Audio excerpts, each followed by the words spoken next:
কি করেছে এখানে? ডান্স করেছি, এখন খেলেছি, এখন আবার খেলতে যাব। আমি কেবল একটু ডান্স করলাম, তারপর আবার খেলতে যাব।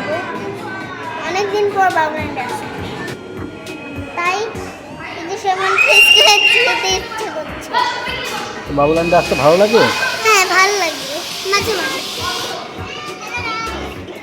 Bye bye. আমি একটা বিল্ডিং বানিয়েছি, আসো।